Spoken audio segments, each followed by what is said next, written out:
Earlier, I talked about Cisco IQ Link. So if you want to start the install process for that, that's available in the software catalog. So you can see here, I can even go click on details and you can read about some information about Cisco IQ Link. So these are effectively the release notes for IQ Link and talks about the deployment options, which if you're interested, IQ Link will run on ESXi, Hyper-V, and KVM. And we're also working on expanding to Nutanix support at some point in the near future. So you go here, you go to download options, and then you can pull down your install file for IQ Link, and then you can start that install process, which I'll walk through again in another video.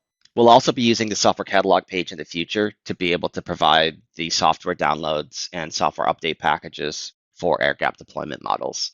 Because in that deployment model, you need to manually pull those updates down and install those in your environment. The software catalog will be the place that you'll go to for that as well. So look for that in the future if you're planning on doing air gap deployment with Cisco IQ.